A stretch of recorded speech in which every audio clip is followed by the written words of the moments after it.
Hello friends, welcome back all of you in S pharma. आप सभी कैसे हैं? आई होप कि आप सभी ठीक ही होंगे। तो हम लोगों ने लास्ट लेक्चर में पढ़ा था इवापोरेशन क्या होते हैं और उसके objective application, factor influencing evaporation and difference between evaporation and other heat process, सारी चीज़ें हम लोगों ने कवर किया था। तो आज की इस वीडियो में हम बात करेंगे स्टीम जैकेटेड केटल की। यहाँ पे आपको सिलेबस में दिखाई दे रहा होगा इवापोरेशन, और यहाँ से लेके यहाँ तक की जो भी पॉइंट थे ऑलरेडी कवर हो चुके हैं। आज के इस वीडियो में हम बात करेंगे स्टीम जैकेटेड केटल के और हॉरिजॉन्टल ट्यूब इवापोरेटर के। इसके प्रिंसिपल क्या है, कंस्ट्रक्शन क्या है, वर्किंग क्या है, यूजेस क्या है, मेरिट क्या है, डीमेरिट क्या है, ये सारी चीजें हम लोग आज एक ही वीडियो में कवर करेंगे, स्टीम जैकेटेड केटल का और हॉरिजॉन्टल ट्यूब इवापोरेटर का। ठीक है, अब ये देखो स्टीम जैकेटेड केटल क्या होता है। स्टीम मतलब आपको सभी को पता भी होगा, स्टीम मतलब होता है hot air.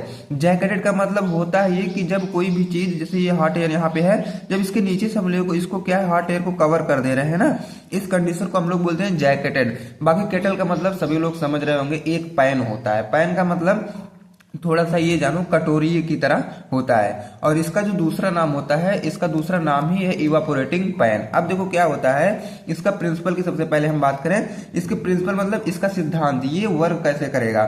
Steam jacketed kettle works on the principle of indirect heating. ये किस प्रिंसिपल पे वर्क करता है? इनडायरेक्ट हीटिंग पे, where heat is transferred from steam to the product through kettle wall by conduction and convection. यहाँ पे जो heat का ट्रांसफर होता है ये दो मैकेनिज्म से होता है, एक कंडक्शन से और दूसरा हमारा कन्वेक्शन से। ठीक है, इसमें जो होता है, जो हमारी हॉट स्टीम होती है वो क्या है, इनडायरेक्ट मतलब हीट प्रोवाइड करती है। ठीक है, आप सभी को इतना तो पता ही होगा। यहाँ पे देखो कंस्ट्रक्शन में ये बना हुआ है एक आपका फिगर। यहाँ पे ऊपर ये जो है आपकी पूरी ये केटल है। ठीक है, और जो आपको रेड से दिख रहा है इसमें क्या है, हॉट स्टीम है। यहाँ से आप लोग देख रहे हैं स्टीम की इनलेट करवाई गई है। ठीक, और यहाँ से जब स्टीम की इनलेट करवाई गई है, यहाँ से स्टीम का आउटलेट है, और ये पूरा जैकेटेड है। और इसमें हम लोग अपने प्रोडक्ट को फिल कर देते हैं, मतलब जो भी सोल्यूशन इसको फिल कर देते हैं, और यहाँ से कंडेंसेट वाली पाइप लगा देते हैं। ठीक है, और ये पूरा असेंबली क्या आपकी केटल है। अब देखो इसमें जब हम लोग सोल्यूशन फिल किए हैं तो ये अभी लिक्विड है, मतलब ठंडा लिक्विड है। और जब यहाँ से हॉट स्टीम, ठीक है, ये हॉट स्टीम हम लोग यहाँ से फिल करेंगे तो जब नीचे से हॉट रहेगा तो ये लिक्विड भी थोड़ा सा इवापोरेट होगा।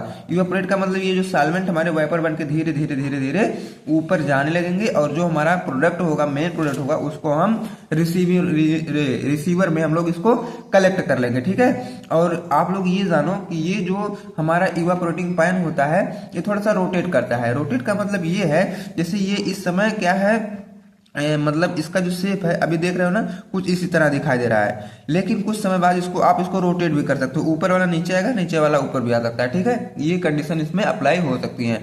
अब इनके हम कंस्ट्रक्शन की बात कर लेते हैं। कंस्ट्रक्शन मतलब इसमें क्या क्या चीजें इंस्टॉल्ड हुई हैं। सबसे पहले क्या है, डबल वाल्ड वेसल। इसमें क्या लगा है, डबल वाल्ड वेसल, जैसे inner kettle plus outer jacket दोनों के बीच में ये। उसके बाद outer jacket carries steam for heating, और जो आउटर कैरीज है उसमें हमारी क्या है, स्टीम होती है जो कि हीट करती है।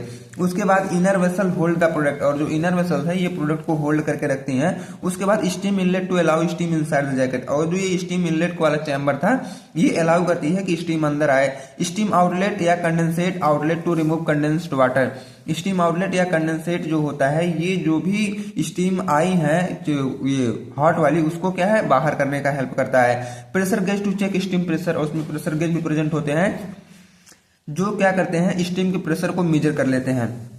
उसके बाद हमारा इसमें प्रेजेंट होता है safety valve. Safety valve to prevent excess pressure, और सेफ्टी वाल्व क्या करता है, अगर प्रेशर ज्यादा बन गए हैं तो वो उससे हमें बचाता है। Safety valve to prevent excess pressure ये हो गया।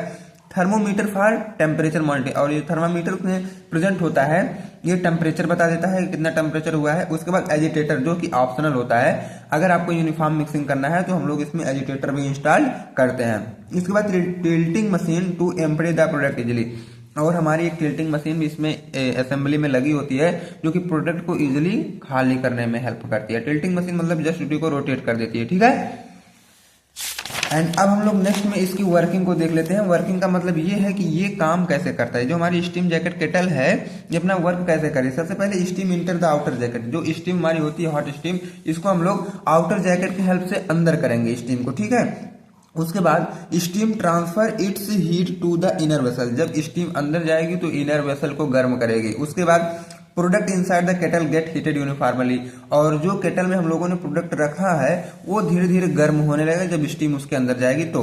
Steam condensed into water and leave through the outlet. अब देखो स्टीम जो है ये कंडेंस हो जाएगी वाटर में और धीरे धीरे आउटलेट को छोड़ने लगेगी, ठीक। उसके बाद temperature is control by adjusting steam pressure, और टेम्परेचर पे हम लोग कंट्रोल कर लेते हैं। और ओवरऑल अगर यहाँ से आपको, वहां पे थ्योरी था, यहाँ पे आप लोग देखिए, अगर ऐसा आपको दिख रहा है तो इसमें वर्किंग आप लोग कैसे लिखेंगे। सबसे पहले तो क्या करना है, स्टीम को इनलेट करवा देना इस पूरे नीचे वाले असेंबली में, मतलब जैकेट में। अब क्या है कि जब नीचे से कोई गर्म वाला आप मान लीजिए स्टीम कर दिया और ऊपर लिक्विड रखा गया है, तो जाहिर सी बात है लिक्विड भी गर्म हो जाएगा, और जब ये गर्म होगा तो वेपर्स देगा, और जब वेपर्स इसमें से निकल जाएंगे, लिक्विड निकल जाएंगे, जो कंसंट्रेट प्रोडक्ट होगा वो आपको मिल जाएगा। सेम यही कंडीशन आपकी वर्किंग है और कुछ भी वर्किंग इसमें नहीं है, और वही वहां पे थ्योरेटिकल लिखा भी गया है। अब इसके यूज की हम लोग बात कर लेते हैं। यूज मतलब इसका यूज कहाँ पे होता है। अगर देखा जाए तो किसी भी लिक्विड को अगर आपको हीट करना है तब हम इसका यूज करते हैं। जैसे सिरप हो गया, हमारे फार्मास्यूटिकल इंडस्ट्री में सिरप हो गया, तो कोई सोल्यूशन हो गया, वहां पे हम इसका यूज कर सकते हैं। उसके बाद सेमी सॉलिड को बनाने में, प्रिपेयरिंग सेमी सॉलिड, अगर हमें सेमी सॉलिड को बनाना हो तभी हम इसका यूज कर सकते हैं, जैसे कि ऑइंटमेंट है, जेल से, ये सारी चीजें, ठीक। उसके बाद मेल्टिंग वैक्सेज एंड फैट। अब देखो क्या है, वैक्सेज और फैट को जब मेल्ट करना हो तब भी हम इसका यूज कर सकते हैं। And food and cosmetic industry में भी हम इसका यूज करते हैं। अब हम इसके मेरिट और डिमेरिट की बात कर लेते हैं, जैसे एडवांटेज और डिसएडवांटेज। मेरिट मतलब होता है एडवांटेज, डिमेरिट मतलब होता है डिसएडवांटेज। अब देखो एडवांटेज क्या है, मेरिट क्या है। Provide uniform heating. सबसे पहले तो क्या है, ये यूनिफॉर्म हीटिंग प्रोवाइड करती है, मतलब समांतर, मतलब एक समान हीटिंग प्रोवाइड करती है पूरे हमारे ये सोल्यूशन को। Quick heating due to steam, और इसकी जो हीटिंग होती है बहुत तेजी से होती है क्योंकि स्टीम तुरंत बनता है, तुरंत हमारे प्रोडक्ट को हीट करने लगता है। Safe because no direct flame, और क्या है, ये जो भी प्रोडक्ट हमको हीट करना है इसमें डायरेक्टली फ्लेम नहीं जाता, इसलिए हमारा प्रोडक्ट बहुत सुरक्षित और सेफ पड़ा रहता है, ठीक है।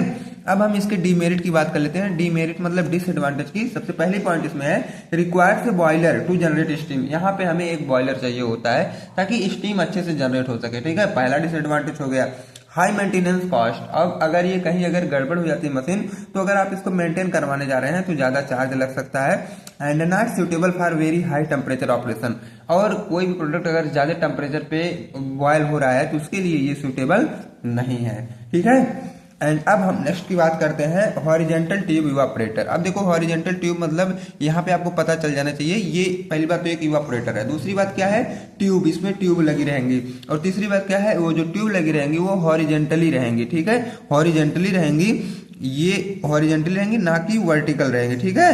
हॉरिजेंटली इसमें ट्यूब इंस्टॉल होंगी, उसी इवापोरेटर को हम लोग बोलते हैं हॉरिजेंटल ट्यूब इवापोरेटर। अब ये किस प्रिंसिपल पे वर्क करता है, अब इसके प्रिंसिपल की हम लोग बात करते हैं। The principle mechanism involve in this type of evaporator is that steam is pass through tube arrange in horizontally. अब देखो जो ट्यूब हमारे पूरे, ये पहली बात तो ये जानो कि एक सिलेंडर की तरह हमारी ये मशीन होती है, और उस सिलेंडर में हमारे हॉरिजेंटल ट्यूब इंस्टॉल्ड होते हैं, ठीक है, और उस हॉरिजेंटल ट्यूब में हम लोग हीट स्टीम अप्लाई करते हैं, ठीक है। Heating cage evaporation of feed outside the tube, discharging concentrate at the bottom and vapor pass out from the outlet at the top। अब देखो यहाँ पूरी कहानी यहीं पे आप लोग देख लीजिएगा। ये आपका एक सिलेंड्रिकल बॉटल की तरह है, जो आपको रेड दिख रहे हैं ये आपके हॉरिजेंटल ट्यूब सब इसमें इंस्टॉल्ड हुए हैं, ठीक है।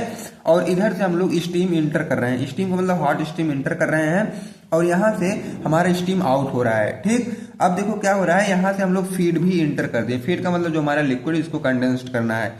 अब जब आप ही सोचो कि ये जब रॉड जो इसमें ट्यूब है जब ये गर्म होंगी तो हमारे जो भी लिक्विड जाएंगे वो भी धीरे धीरे गर्म होंगे, तो जो वेपर निकलेंगे वो यहाँ से डिस्चार्ज हो जाएंगे, और जो हमारा कंसंट्रेट प्रोडक्ट रहेगा धीरे धीरे धीरे धीरे वो नीचे आएगा, तो यहाँ से नीचे से हम लोग रिसीवर में रिसीव कर लेंगे, और जो कंडेंसेट रहेगा वो यहाँ से निकल जाएगा। बाकी आपको ट्यूब दिख रहे होंगे, और यहाँ से स्टीम इन करते हैं, यहाँ से स्टीम आउट करते हैं, यहाँ से हम लोग फीड कर डालते हैं, यहाँ से इसका कंडेंसेट निकलता है, यहाँ से इसका कंडेंसेट निकलता है, ठीक है, और ऊपर से हमारा वेपर निकलता है। और बाकी जो हमारा मेन फोकस जहाँ पे रहेगा वो अपने प्रोडक्ट पे रहेगा, और वो आपका प्रोडक्ट नीचे से निकल रहा है, ठीक है। अब हम इसके कंस्ट्रक्शन की बात कर लेते हैं। It has a large cylindrical shell, आप लोगों ने देखा कि इसमें एक लार्ज सिलेंड्रिकल सेल प्रेजेंट होता है, ठीक है। Inside the shell many tube are arrange horizontally, और सेल के अंदर बहुत सारे ट्यूब हॉरिजेंटली अरेंज होते हैं, अभी आप लोगों ने देखा। Steam enter the shell from the outside of the tube. अब देखो क्या है, जब सेल के बीच में सेल के बीच में जो ये स्टीम की एंट्री होती है ये हम बाहर से करवाते हैं, ठीक है।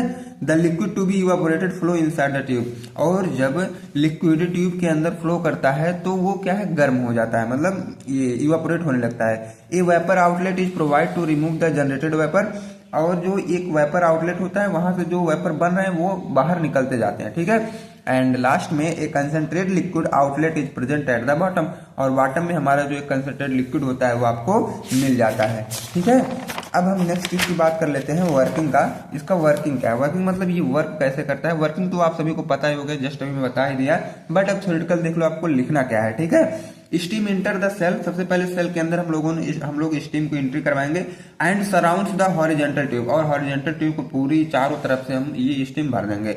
Heat passes through tube walls, अब देखो क्या है, heat passes through tube walls to the liquid inside the tube. अब देखो क्या है, हीट भी हम पास करेंगे जो ट्यूब्स की वॉल्स की है, ताकि क्या है, मतलब ये ट्यूब के अंदर, ठीक है, जो लिक्विड भरे हुए हैं। उसके बाद नेक्स्ट वाला, the liquid gate heated and evaporate, उसके बाद जो आपकी लिक्विड रहेगी वह गर्म हो जाएगी और धीरे धीरे इवापोरेट होने लगेगी। जब गर्म होगी तो जाहिर सी बात वह इवापोरेट होगी।